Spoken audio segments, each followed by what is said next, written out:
You love today's guest on Broadway in All Shook Up, Xanadu, Finian's Rainbow, and on TV shows like 30 Rock and Glee. He's here today to talk about his new music career and a gazillion other projects he's involved in. Please welcome Cheyenne Jackson. Hello. Hi there. Which camera do we look at? There's so many. Anyone you want. There's three to choose from.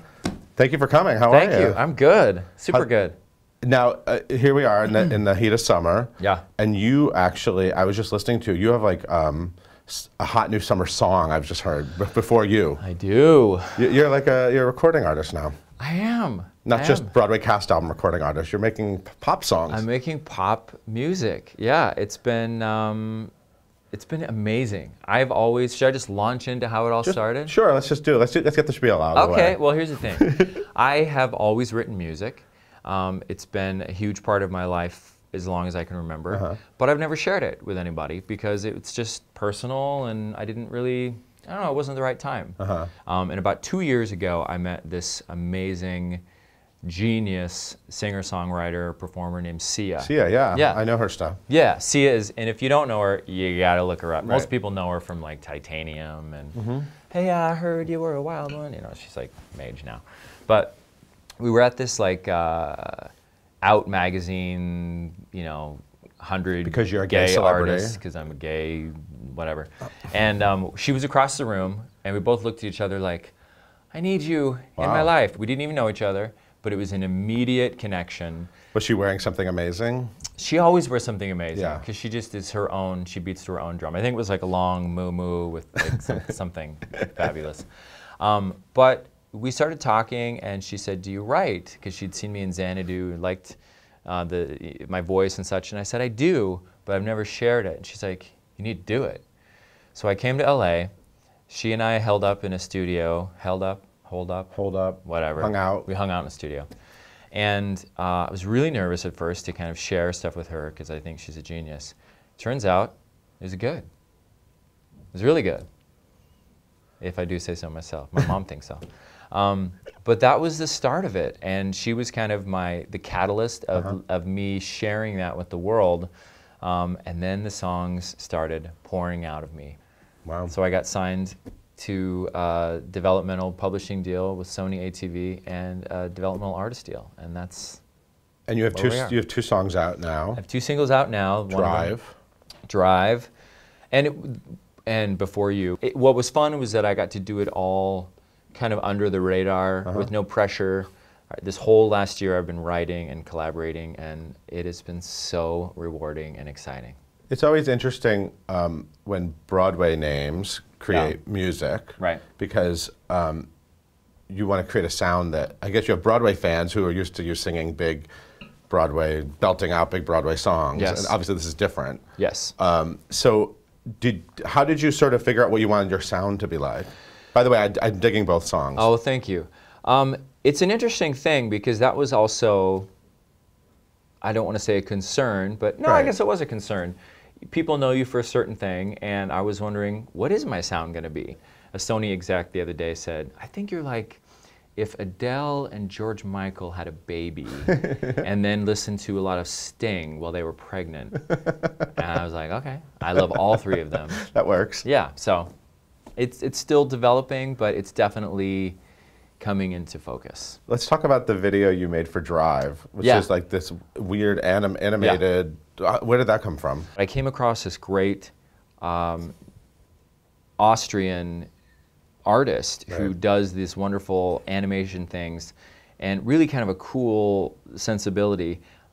I purposely decided not to put myself in the first music video because I wanted the focus to be on the song. So you never considered like lying on a rock in a Speedo and lip syncing it? Nope. Nope. You want people to pay attention to your music. There will be times, I'm sure I will be on a rock. I don't know about a Speedo. Maybe a board short. It'll be a Speedo. But there'll be a time for that. But I really wanted this first song to be just about the words and about the feel of it. And he initially drew, you know, there had to be a hero, and he drew some, and I said, well, let's at least make the hero kind of look like me. But I've gotten a lot, people are like, why aren't you in your video? I want to see you in your video. So I knew in my next one that I would put myself in. And the new one is just coming out right now. Yeah. Nick Everhart, who is the director, who again, I'm all about fostering new talent. There's so many people out there who haven't had their chance yet, and Nick Everhart is a genius, and I do not throw that word around lightly.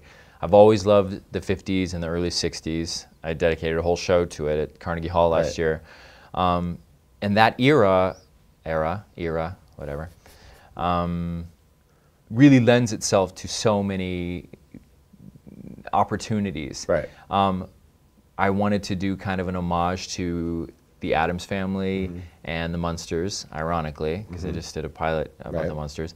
But also, I also love silent film, and I had just seen The Artist and Jean Dujardin and that whole thing. We wanted to do the whole cool fake driving where you're in a thing and you see the thing behind you, and and I just pulled in some favors, and I got Rachel Dratch to come and play the the stepmom, and Christina Cole, who plays my leading lady in it. She's this wonderful British actress, not that you would know because she doesn't speak in the video, but we had done a movie last fall, so. So I love the music industry because there's all these wacky names. So who's Toggs? Tell me about Toggs. Oh, Toggs. Your buddy Toggs, T-A-W-G-S. Yes, Thomas Salter is his name, but he goes by Toggs. He is this brilliant producer, engineer from Canada. Sony is pairing me up with every possible type of person just to kind of see what happens. Like the other day I wrote with somebody who, you know, Grammy winner for Alicia Keys. The next day he works with Ludacris. And wow. So everybody has a different vibe. But yeah, Toggs, let me put it this way. On Broadway, you're taught to, you know, there's no, but, you know, really sing to the back of the house. These guys want you right up in the mic. One engineer said, I want to hear what you had for lunch. Like they really want to hear the crunch. They want to, you know, and as a perfectionist and as a vocalist and as, I just always want everything to be perfect. You got to let that go.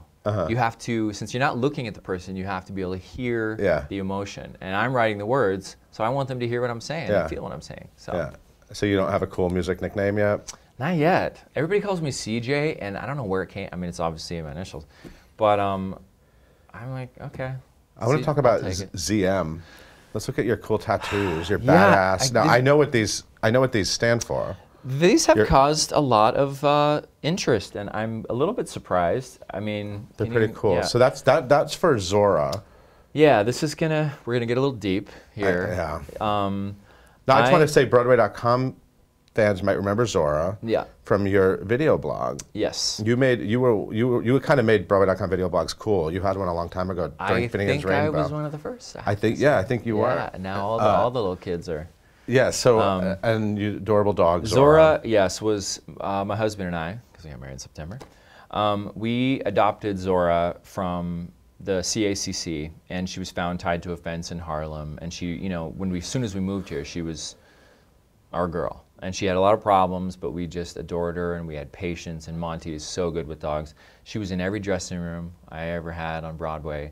She was everything. And she was New York to us. And you know, we've lost family members, we've had major loss, but I think when you live in New York and you have a dog, it's different.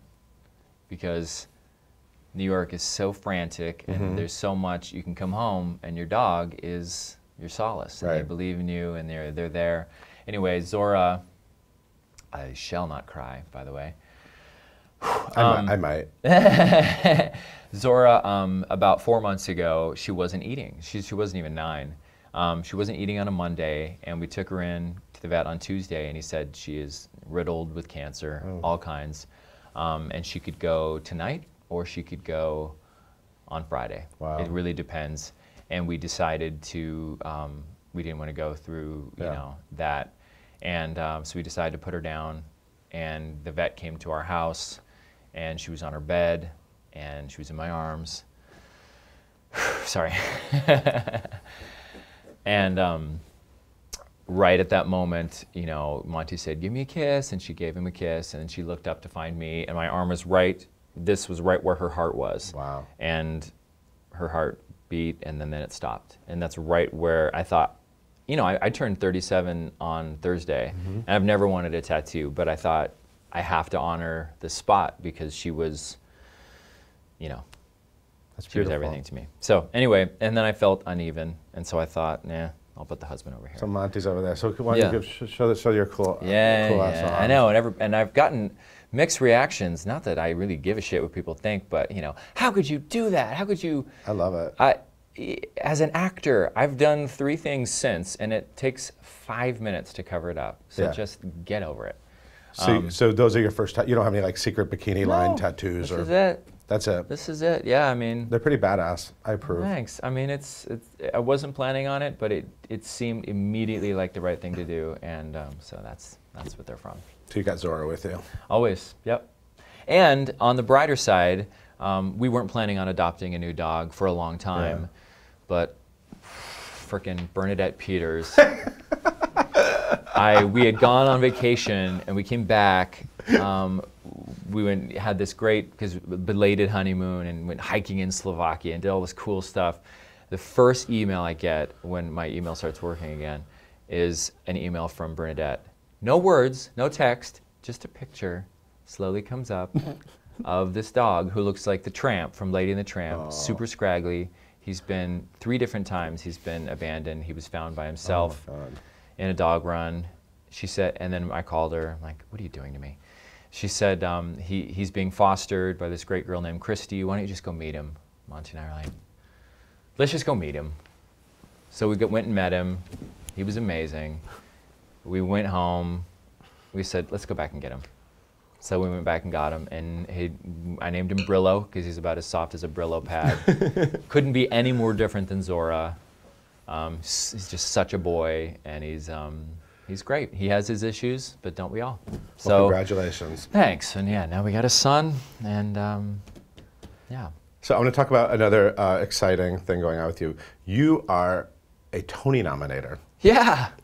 How the hell did that happen? I don't know. I love it. I don't know. I think it's because this week actually is my 1-decade anniversary of being in New York City.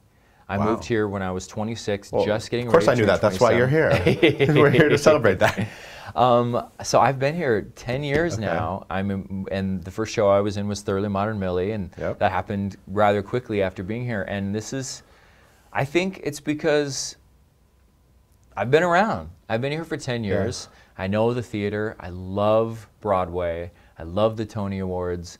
And I think they just wanted a mix of people, and they called and said, would you like to be on the Tony nominating committee? I'm like, to see shows for free? Yeah. It seems ironic because those damn Tony people have never nominated you. I don't know what you're talking about. So I'm thinking, like, you're probably in the room with some of those people. Any bitterness? Come on. Not anymore. At the time, did it hurt? Absolutely. Only because it's impossible not to believe hype. It's impossible not to believe when, all shook up, everyone's like, oh my God, easy, you're totally in. I'm like, really? So I get up at 4 a.m., I watch. Didn't happen. Then Xanadu. Oh, Slam dunk. I had dinner with somebody who was on the Tony nominating committee, and he's like, well, I'm not supposed to tell you this, but you got one. And I was like, oh my God, it's amazing. Wow, cool. The next morning, nothing. Wait, somebody told you got nominated? That's kind of awesome. It was awesome and super shitty. And so that sucked really bad. Do you still talk to this person? Nope. Cut out. All right. Not so much. And then, of course. And then, Finian's Rainbow, which was, I think, less of an opportunity because it was really more Kate's show. But again, people were like, oh no, you really made that show that was about a white racist center getting turned black by leprechaun magic. You made it work. You made it work. So I thought, 3rd time's a charm. Not again. Listen, I feel like when it happens, it's going to happen. I'm not worried about it, but it is super nice to be asked to be one of the nominators, and yeah, it's cool. Has anyone been treating you any differently since this news came out? Are you getting like looks? You're going to instill fear now when you walk in theaters? No, I've been gone working. So you haven't seen anyone yet? The first show I'm going to see is Harvey, and I'm going to see it this weekend. Okay. But no. I'm not supposed to talk about it. I'm not supposed to tweet about it. I'm not supposed to say, So you can't like tweet your opinion of something. No, you can't go like, Jim Parsons should get a Tony nomination. Yeah, no. Yeah. Have any, so the bribing, like, Any of your friends coming and upcoming? Has Patti LuPone sent you a gift basket? She's coming to Broadway this fall. Oh yeah, no gift basket from Patti. You got to give Patti LuPone a nomination. Maybe. I don't know. We'll it's see, just, you are holding a lot of power here, sir. We'll see, Miss LuPone. What would be cool in a Patti LuPone gift basket is if you like opened it and then it screamed at you for using a cell phone. Like if it was like, I don't know. I love Patti. She's awesome. We just did the thing for President Obama, and she was making me pee. She's so funny. So you do feel powerful, or you just hasn't really sunk in yet? Yeah, I guess I feel a little powerful. Yeah, why not? I mean, it's an honor more than anything. Yeah. But I may be doing a show this fall. Oh, that's right. And if you're in a show, you have to recuse yourself from, and then they'll do it the next year. And the show is looking likely. Well, let's talk about that. Is this the porn comedy? I cannot. You can't talk about it? Nor deny. Can you talk about maybe a reading you did of a play called The Performers? I can say that I was in a reading of a play called The Performers. Was it a good play? Did you enjoy it? I loved it.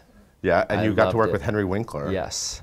The Fonz. The Fonz, who is the awesome. biggest mensch you will ever meet in your life. So kind that you think, is he making fun of me to my face? Because he looks right in your eye and he's like, how are you today? Right. And it's not bullshit. He really is that kind and lovely. The show is super smart, super funny. I'm probably going to get in trouble for talking about it, but it's... You're just talking about a reading you did. I'm just talking about a reading. Just a reading. Just a reading. But it's really good. So I hope that happens. So hopefully that reading might become something. Yes, we'll see. And you may be playing, you may have played a porn performer in the reading. Maybe, yeah. Like a straight porn performer? Perhaps. Perhaps. And there might have been like, Henry Winkler might have been a Ron Jeremy. You have to stop. Okay.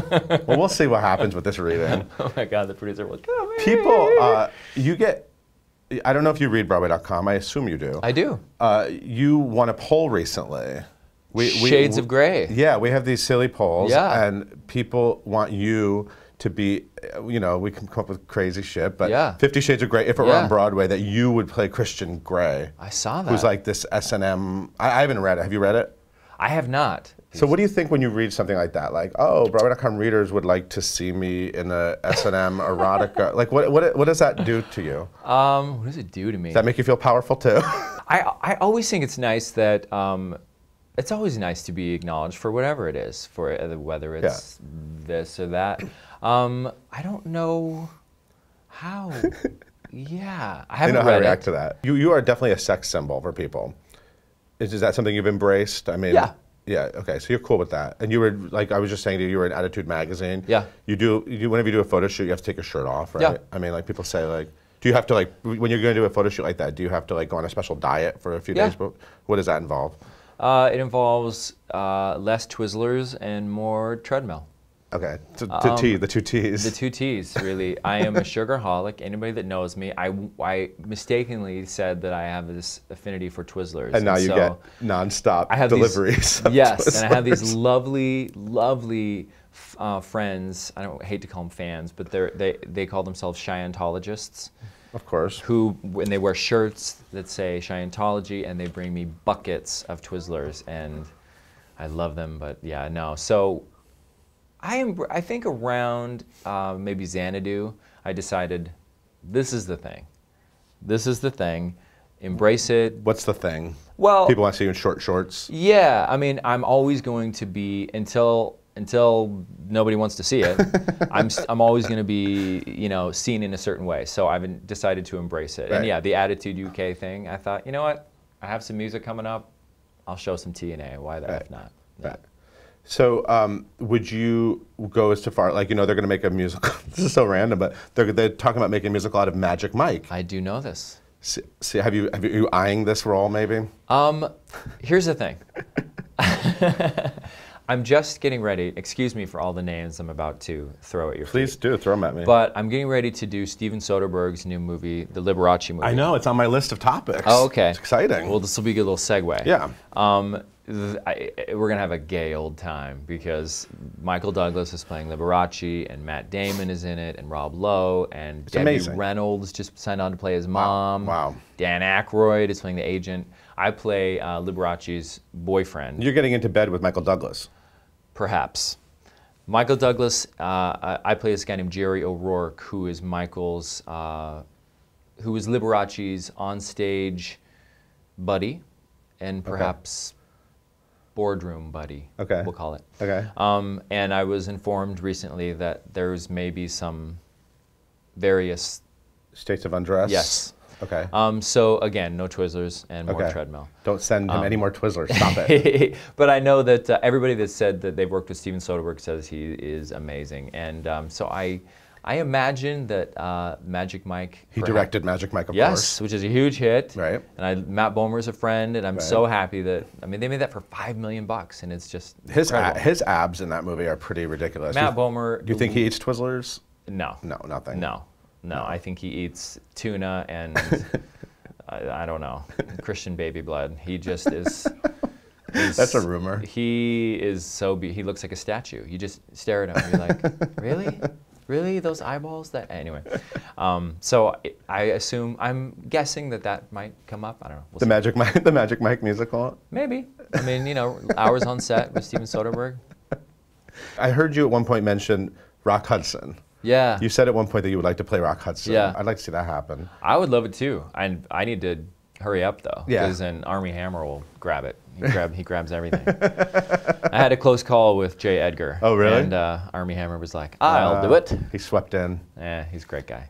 Are you sort of fascinated by those 50s closeted gay guys? Yep. I mean, it's such an interesting world, and they lived such sort of secret lives, and you obviously are living a very open life. Yep. So what sort of is the fascination for you? I think it's because of just the way that they had to be. Yeah. I mean, the studios controlled their whole image. So they gave them a wife, they gave them a girlfriend, you went to a premiere with this. But in their private lives, they were open. Yeah. They were open. Roddy McDowell, they had these parties, it was nuts. Yeah. But I'm fascinated by what that does to your psyche, what that does to you when you are, a big masculine sex symbol, but then in real life, you're gay. You're having secret pool parties. Secret pool parties. With passwords and stuff. All kinds of stuff. So if you were going to be handed, let's say that world existed, and you were going to be handed a Broadway wife that you would go to all these openings with as a Tony nominator, who would be your Broadway wife? Who would you want to be seen with? You know what? I just went to the Met Gala with Nina Arianda. That's good arm candy. I love her, and I just heard she's playing Janis Joplin. How about that? I texted her, take another little piece of my heart, babe, because that could not be better casting. She is so full out and so committed, and I'm so excited. Have you heard her sing yet? I've heard she sang a little bit with me that night, and really? She's going to be amazing. And so I would say somebody fun, somebody that's unedited, somebody who doesn't give a shit what people think. So Nina Arianda would be a good trophy wife? Yeah, I would pick her. And I want to ask you finally, your 1-year anniversary is coming up, right? Are you going to do anything special? You, Monty, still have the romance alive? Yeah, because we just moved to a bigger place. Okay. New dog? New dog, and we wanted to make sure our marriage lasted. So we got 2 bathrooms. Oh, so that's the key. 2 bathrooms will save a marriage. Okay. And not that we were on the brink. Right. But, not just double sinks in one bathroom, 2 bathrooms. 2 bathrooms, 2 doors, 2 locks. See ya. It's been great. I don't know what we'll do. We'll probably just do something. We're pretty boring. We'll probably just stay home and watch, National I like the 2 bathrooms. That's a good one. Good tip for everybody. Yes. Okay, well, thank you so much, Cheyenne, for being here. Everyone needs to download those songs on iTunes or Amazon. And we'll see you on Broadway maybe soon, or maybe in some readings. I don't know. Stay tuned. Thank you. Thank you for watching. We'll see you next time.